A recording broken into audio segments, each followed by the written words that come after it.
स्वागत है मेरे YouTube channel success mirror point by Pramod sir पे।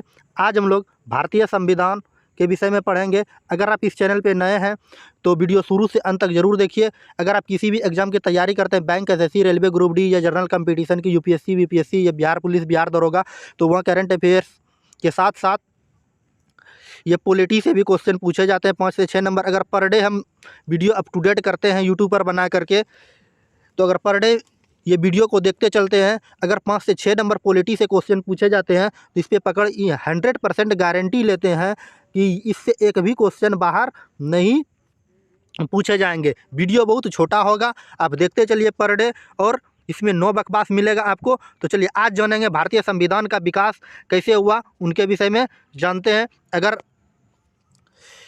आप इसका पीडीएफ चाहते हैं तो हमारे Telegram channel success mirror point by Pramod sir पे ज्वाइन करके वहां से आप पीडीएफ भी प्राप्त कर सकते हैं। चलिए बहुत हुआ बकवास, अब चलिए क्लास की ओर आते हैं। तो भारतीय संविधान का निर्माण करने की वाली संविधान सभा का गठन कैबिनेट मिशन योजना के तहत 1946 के तहत किया गया। तो परीक्षा में पूछा जाता है भारतीय संविधान का निर्माण करने वाली संविधान सभा का क्या नाम था, तो कैबिनेट मिशन योजना के द्वारा 1946 के तहत भारतीय संविधान का निर्माण किया गया था।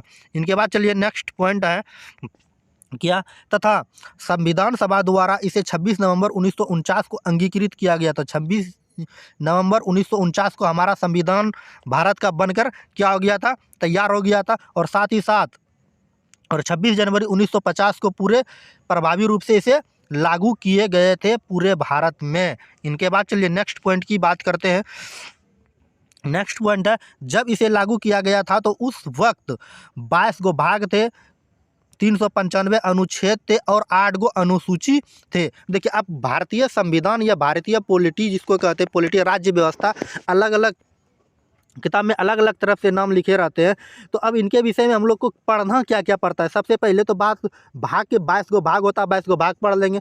395 गो अनुच्छेद बताएंगे, उसको पढ़ लेंगे। 8 गो अनुसूची बताएंगे, इसको पढ़ लेंगे। अगर आप इतना टाप पढ़ के जाते हैं तो 100% गारंटी है कि 5 से 6 नंबर क्वेश्चन आपके एग्जाम में पूछे ही जाएंगे। तो चलिए आज जानते हैं सबसे पहले हमारे देश में भारतीय संविधान का विकास के विषय में। भारतीय संविधान का विकास कैसे कैसे हुआ उनके विषय में जानते हैं। तो सबसे पहले जो भारतीय संविधान का विकास हुआ तो ये चार्टर अधिनियम के तहत हुआ था कि भारत का भी एक संविधान होना चाहिए। इसके निर्माण में बात करते हैं, निर्माण कैसे कैसे किया गया।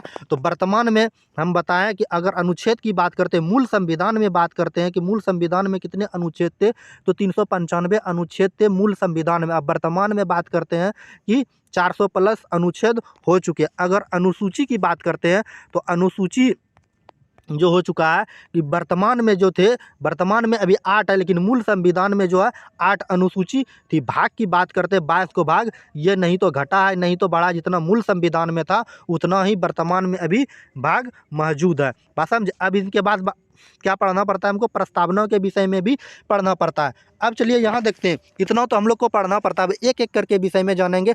सबसे पहले भारतीय संविधान का विकास कैसे कैसे हुआ, जो आज टॉपिक है उनके विषय में जानेंगे। तो देखिए 1600 ईस्वी में ईस्ट इंडिया कंपनी द्वारा सबसे पहले क्या लाया गया था, चार्टर अधिनियम इंग्लैंड के द्वारा बनाया गया कानून था। सबसे पहले याद रखिएगा 1600 ईस्वी में ईस्ट इंडिया कंपनी के द्वारा चार्टर अधिनियम इंग्लैंड के द्वारा बनाया गया एक कानून था। तो परीक्षा में पूछे जाते हैं 1600 ईस्वी में ईस्ट इंडिया कंपनी द्वारा जो लाया गया, तो ये कौन सा अधिनियम लाया गया था, तो चार्टर अधिनियम लाया गया था, जो इंग्लैंड के द्वारा बनाया गया एक प्रकार का कानून था। इनके विषय में और जानते हैं। इनके बाद जो भारतीय संविधान का विकास हुआ, भारत शासन अधिनियम 1988 के तहत हुआ। इसके तहत भारत शासन अधिनियम 1988 के तहत हुआ। अब चलिए यहाँ मेन जो टॉपिक है उस पर आते हैं। तो सबसे पहले चार्टर अधिनियम आया कब था, रेगुलेटिंग एक्ट। चार्टर अधिनियम पहला अधिनियम जो था एक रेगुलेटिंग एक्ट था। एक्ट मतलब अधिनियम होता है। रेगुलेटिंग एक्ट 1773 ईस्वी में आया था भारत में। तो भारत के गवर्नर को बंगाल का गवर्नर जनरल बना दिया गया। बंगाल के गवर्नर को गवर्नर जनरल बना दे। देखिए बात यहाँ पर समझने की, रेगुलेटिंग एक्ट के तहत जब 17 परीक्षा में तो ये पूछे जाते हैं सिर्फ रेगुलेटिंग एक्ट या रेगुलेटिंग अधिनियम कब आए थे, तो 1773 ईस्वी में आए थे। तो इसमें क्या किया गया था, बंगाल का जो गवर्नर था उस समय, उसके पद को गवर्नर जनरल बढ़ा दिया गया। जैसे कि अभी मेरा नाम है प्रमोद, प्रमोद के स्थान पर प्रमोद सर हो गए, उसी तरह से बंगाल के जो गवर्नर थे, बंगाल के गवर्नर को गवर्नर जनरल बढ़ा दिया, मतलब पद को सिर्फ बढ़ा दिया गया। बात समझे। इनके बाद चलिए जानते हैं बंगाल का प्रथम गवर्नर जनरल जो बना, वायरेंग हेस्टिंग बना। कौन बना? वायरेंग हेस्टिंग। बंगाल के प्रथम गवर्नर जनरल कौन बने? वायरेंग हेस्टिंग। तो परीक्षा में पूछे जाते हैं बंगाल के प्रथम गवर्नर जनरल कौन थे? वायरेंग हेस्टिंग थे। अब देखिए इसके द्वारा क्या किया गया था, रेगुलेटिंग एक्ट 1773 में जो आया था, इसमें कोलकाता में सुप्रीम कोर्ट की एक स्थापना की गई थी। पहले क्या होता था, कुछ भी मुकाबला होता था, जैसे कि भारत में बात करते हैं कि सबसे बड़ा न्याय का जो मंदिर कहा जाता है वो सुप्रीम कोर्ट को कहा जाता है। उसी तरह उस समय कोई केस होता था तो कहाँ जाना पड़ता था? तो इंग्लैंड जाना पड़ता था। तो ये रेगुलेटिंग एक्ट अधिनियम के तहत क्या कर दिया गया, सबसे पहले बंगाल के गवर्नर को गवर्नर जनरल बना दिया गया। इसके बाद दूसरा काम क्या किया, कोलकाता में एक सुप्रीम कोर्ट की स्थापना किया गया, जिसमें 3 गो जज थे। कौन के थे? Chester, लिनेस्टर, Hayden. और मुख्य न्यायाधीश की बात करें एलिजा इम्पे। तो 3 गो क्या थे? जज थे। और मुख्य न्यायाधीश एगो बने, कौन बने? Elijah Impey. तो सुप्रीम कोर्ट की जब स्थापना की गई थी उस समय सुप्रीम कोर्ट में 3 गो जज थे, और तीनों जज का नाम क्या था? चेस्टर, लिनेस्टर और हाइडे। और मुख्य न्यायाधीश की बात करें एलिजा इम्पे। मुख्य न्यायाधीश कौन बने थे? एलिजा इम्पे बने थे। बात समझे। और एससी के खिलाफ अपील इंग्लैंड में पहले कहाँ होना करता था? एससी सुप्रीम कोर्ट के खिलाफ अगर गलत फैसला सुना दिया गया कलकत्ता अधिनियम में जो सुप्रीम कोर्ट बनाया गया, तो हम लोग अब फिर से इंग्लैंड में ये अपील कर सकते हैं। इनके बाद देखिए यहाँ पर क्या किया गया, मुंबई, मद्रास और कोलकाता के अधीन पहला गवर्नर जनरल बनाया गया। अभी जो था कहाँ पर, बंगाल का सिर्फ गवर्नर जनरल बनाया गया, तो इसके बाद मुंबई को भी बनाया गया और मद्रास को भी बनाया गया, जिसको अभी मद्रास का हम लोग चेन्नई के नाम से जाना, इनको अधीन में ले लिया और वहाँ का भी गवर्नर जनरल बनाया गया। मतलब जो इंग्लैंड से व्यापार करने के लिए अंग्रेज सब आए थे, तो कलकत्ता का तो गवर्नर जनरल था ही, साथ ही में उसको प्रभार दे दिया गया कि कहाँ का? मद्रास का दे दिया गया और मुंबई का दे दिया गया। बात समझे। इनके बाद चलिए नेक्स्ट पॉइंट की बात करते हैं। इस अधिनियम के तहत क्या किया गया, 1781 ईस्वी में कोलकाता में प्रथम मदरसा मुस्लिम शिक्षा के लिए जोर दिया गया। तो 1781 ईस्वी में कोलकाता में प्रथम मदरसा खोला गया। तो परीक्षा में पूछे जाते हैं कोलकाता में सर्वप्रथम मदरसा कब खोला गया, तो 1781 ईस्वी में कोलकाता में खोला गया था, जहाँ पर क्या मुस्लिम लोग को शिक्षा दिया जाना था। इसके बाद 1782 में जोनानाथ डंकन ने बनारस में संस्कृत विद्यालय की स्थापना की। इसके बाद 1782 ईस्वी में जो है जोनानाथ डंकन ने संस्कृत विद्यालय का बनारस में खोला गया। इनके बाद कौन सा अधिनियम आता है? इसके बाद जो अधिनियम आता है पिट्स इंडिया अधिनियम, या इसको हम लोग एक्ट भी कहते हैं। एक्ट, अधिनियम को अंग्रेजी में एक्ट कहते हैं। तो यह 1784 ईस्वी में आया था, द्वैध शासन प्रणाली लाया था। द्वैध शासन प्रणाली क्या होता है, अब उनके विषय में हम लोग जानते थे। सबसे पहले जानते हैं पिट्स इंडिया अधिनियम कब आया था, तो 1784 ईस्वी में आया था, और इसमें द्वैध शासन प्रणाली की व्यवस्था की बात की गई थी। अब देखिए इसमें क्या होता था, एक निर्देशक होता था, मतलब जिसको हम लोग डायरेक्टर कहते हैं, जो व्यापार कार्य भारत में संभालेंगे। एक होता है कि नियंत्रक होता था, नियंत्रक जिसको हम लोग कहते हैं कंट्रोलर। कंट्रोलर अंग्रेजी में कहते हैं नियंत्रक होता है, जो राजनीतिक कार्य और सेना इंग्लैंड से भेजे। ये इसका जो मेन मालिक था, ये राजनीतिक पर जो टांग अड़ाते थे, ये इंग्लैंड से था, और भारत में वो सिर्फ क्या करते थे, व्यापार करने का उसका मुख्य काम था। अब चलिए कुछ नोट में इनके बाद जानते हैं। नोट में वायरेंग हेस्टिंग ने पर महाभियोग लगाया गया और 1795 आरोपी से मुक्त हुआ, और 1786 में बीटो पावर गवर्नर जनरल बन गया। मतलब वायरेंग हेस्टिंग जो थे उस पर क्या लगाया गया था, महाभियोग लगाया गया था 1795 ईस्वी में, जो आरोप से फिर बाद में मुक्त हुआ 86 ईस्वी में वीटो पावर के द्वारा गवर्नर जनरल फिर से ये बंगाल का बन गए। इनके बाद जानते हैं जो नेक्स्ट अधिनियम आया था चार्टर अधिनियम 1813 ईस्वी में, चार्टर अधिनियम 1813 ईस्वी में जो आया था, इनके विषय में जानते हैं। इन्होंने क्या किया, शिक्षा पर 1 लाख रुपए का खर्च किया गया। किस पर? शिक्षा पर अधिक जोर दिया। 1 लाख। ईसाई धर्म का प्रचार करने का अधिकार दे दिया। चार्टर अधिनियम के तहत शिक्षा पर 1 लाख खर्च कर सकते हैं। जैसे अभी हम लोग का क्या बनता है, बजट बनता है, उसी तरह चार्टर अधिनियम 1813 ईस्वी के तहत शिक्षा पर 1 लाख रुपए खर्च करेंगे, ईसाई धर्म अपना प्रचार कर सकते हैं। और इनके बाद जो है और क्या किया गया कि ब्रिटिश ईस्ट इंडिया कंपनी के अलावे और भी कंपनी आए। चार्टर अधिनियम जो था, ये अधिनियम जो था चार्टर अधिनियम 1913 के तहत क्या किया गया, शिक्षा पर जोर दिया गया। ईस्ट इंडिया ईसाई धर्म अपना प्रचार कर सकते हैं। इनके बाद और क्या कर सकते हैं कि ब्रिटिश ईस्ट इंडिया कंपनी के अलावे और भी कंपनी आ सकते हैं भारत में व्यापार करने के लिए। ब्रिटिश ईस्ट इंडिया कंपनी का एक अधिकार समाप्त देश चीन में व्यापार करने का अधिकार था।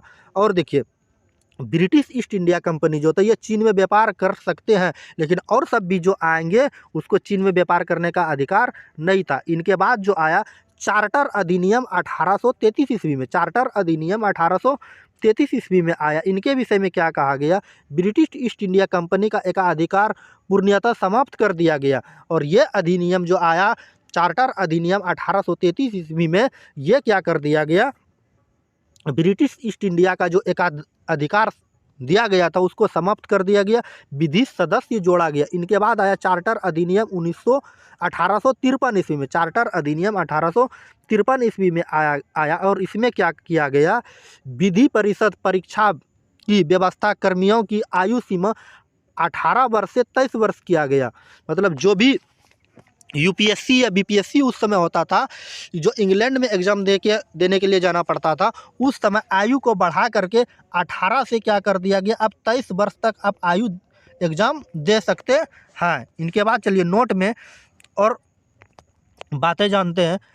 कैनिंग के समय 1865 ईस्वी में विधवा पुनः विवाह अधिनियम पारित किया गया। विधवा जो होती है वो पुनः विवाह कर सकती है। अब विधवा पुनः विवाह क्या होता है, जिसका पति मर गया उसके बदले में वो भी फिर से शादी कर सकती है।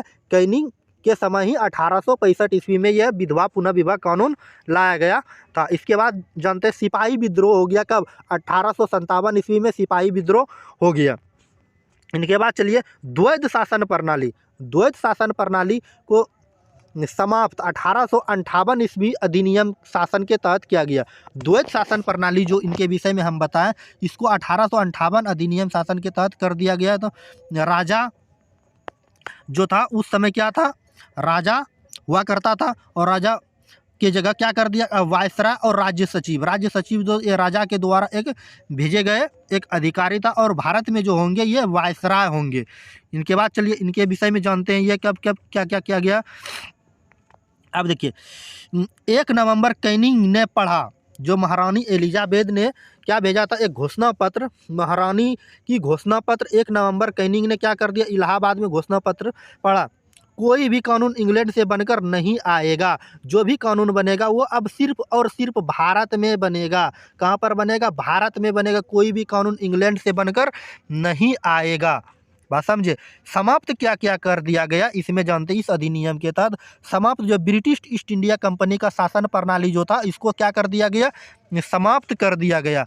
और यहाँ पर क्या किया गया, गवर्नर जनरल के पद के स्थान पर वायसराय शब्द का प्रयोग किया गया। गवर्नर जनरल जो उस समय पद हुआ करता था, उस समय क्या अब कर दिया गया, वायसराय पद कर दिया गया। फिर 1858 ईस्वी में चार्टर अधिनियम, राजा का शासन जो था वो वायसराय पद कर दिया। राजा जो था, राजा अपना अब वायसराय भेजेगा। बात समझे। गवर्नर जनरल को हटा करके वायसराय बना दिया गया। अब नया क्षेत्र पर, अब ये जो चार्टर अधिनियम 1858 ईस्वी में आया, इस पर क्या क्या कर दिया गया कि नए क्षेत्र पर कब्जा कर सकते हैं। कौन करेगा? तो इंग्लैंड करेगा। राज्य सचिव इंग्लैंड का मंत्री भारत में आया। राज्य सचिव जो हुआ करता था उस समय इंग्लैंड में, इंग्लैंड से जो आते थे भारत में एक मंत्री बनकर के आते थे। इनके बाद जानते हैं 1876 ईस्वी महारानी विक्टोरिया भारत का शासन महारानी ने अपने हाथ में ले लिया। जब देखा भारत में बहुत सारे आंदोलन होने लगे, 1857 ईस्वी में क्रांति हुआ, उसमें सिपाही विद्रोह हुआ, तो महारानी विक्टोरिया जो थी इंग्लैंड की, भारत का शासन खुद अपने हाथों में ले लिया कि अब कोई भी वहाँ पर कानून जो है किसके हाथ में, मंत्री सब जो रहेंगे सब कुछ नहीं रहेगा, सिर्फ महारानी अपने हाथ से ये क्या चलाएंगे, शासन भारत का चलाएंगे। इनके बाद और क्या किया गया, 1861 में विभागीय फोर्ट विलियम मंत्रालय वायसराय कैनिंग आईपीएस पुलिस और सीआरपीएफ कोर्ट दे दिया गया। मतलब 1861 ईस्वी में विभाग बांट दिया गया। विलियम मंत्रालय, फोर्ट विलियम जो था मंत्रालय वायसराय के हाथ में दे दिया, कैनिंग के हाथ में, जैसे पुलिस मतलब जितने भी हो गए ये सब किसके हाथ में दे दिया गया, वायसराय के हाथ में। और शासन में मुख्य रूप से किसके हाथ में रहेगा, महारानी विक्टोरिया के हाथ में रहेगा, सीआरपीएफ कोर्ट की। और इनके बाद चलिए नेक्स्ट देखते हैं 1893 बजट पर भाषण और बहस का निर्वाचन प्रारंभ। 1893 ईस्वी में ही बजट पर भाषण होना प्रारंभ हो गया कि भारत का बजट कैसा होना चाहिए, और बहस का निर्वाचन कब से शुरू हो गया, 1809 ईस्वी में। इनके बाद जो अधिनियम आया मार्लो मिंटो सुधार। इनके बाद कौन सा अधिनियम आया, मार्लो मिंटो सुधार। सांप्रदायिकता का जनक जो कहा जाता है, किसको कहा जाता है, मार्लो मिंटो को ही कहा जाता है, किसका जनक, मार्लो मिंटो सुधार जो आया था, मार्लो मिंटो को ही सांप्रदायिकता का जनक कहा जाता है। याद रखिएगा, कई बार एग्जाम में पूछा गया क्वेश्चन है, सांप्रदायिकता का जनक किसे कहा जाता है, मार्लो मिंटो को कहा जाता है। इस अधिनियम के तहत जो लाया था, फूट डालो और शासन करो, 1909 ईस्वी से शासन प्रणाली हो गया कि फूट डालो शासन करो। मुस्लिम को प्रथम निर्वाचन क्षेत्र दे दिया गया।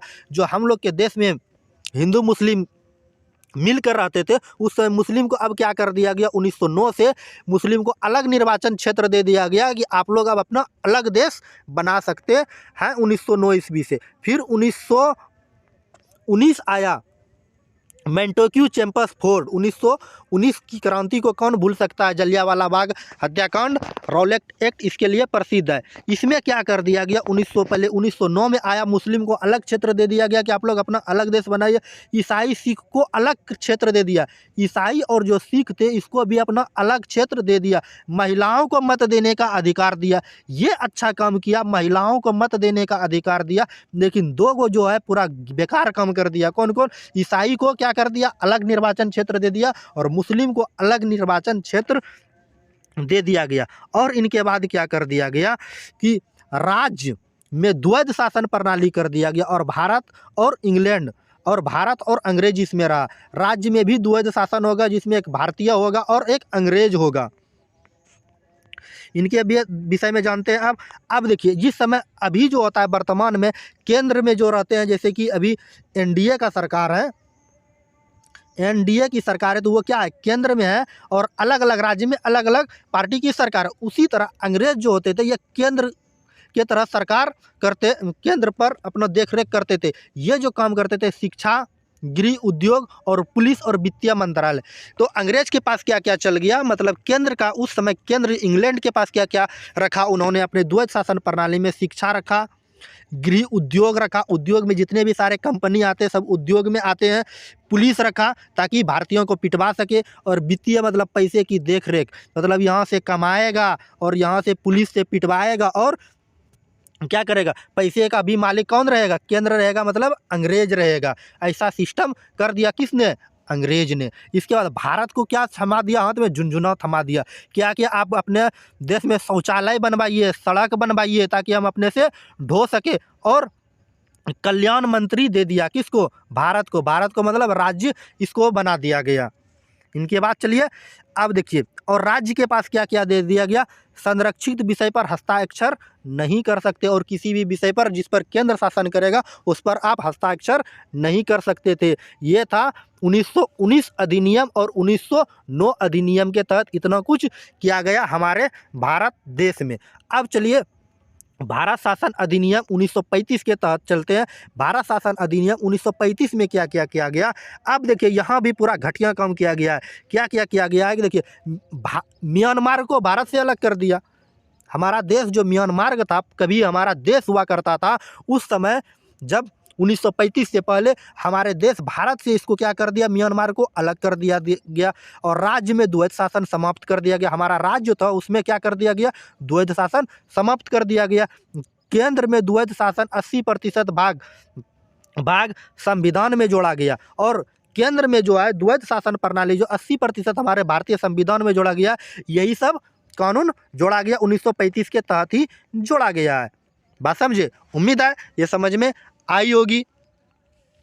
इनके बाद इनका नेक्स्ट टॉपिक लेके आएंगे। अगर वीडियो अच्छी लगी लाइक ज़रूर कर दीजिएगा। लाइक करने के बाद अगर आप इस चैनल पे नए हैं, चैनल को सब्सक्राइब कर लीजिएगा। सब्सक्राइब करने के बाद बेल आइकन का घंटी दिखेगा, उसको ज़रूर दबाइएगा। अगर फेसबुक पेज पे देख रहे हैं तो वहाँ फॉलो ज़रूर कीजिएगा। अगर आप अभी तक शेयर नहीं किए हैं तो अपने दोस्तों के बीच अधिक से अधिक शेयर कीजिए। अगर आप इसका PDF चाहते हैं तो हमारे Telegram channel success mirror point by Pramod sir पे ज्वाइन करके जो हम पढ़ाएं अभी इसका PDF मिल जाएगा। अगर वीडियो अच्छी लगी शेयर जरूर कीजिएगा। चलिए आज की क्लास को यहीं समाप्त करते हैं। मिलते हैं नेक्स्ट वीडियो में नेक्स्ट टॉपिक के साथ। जय हिंद, जय भारत। Okay, bye bye.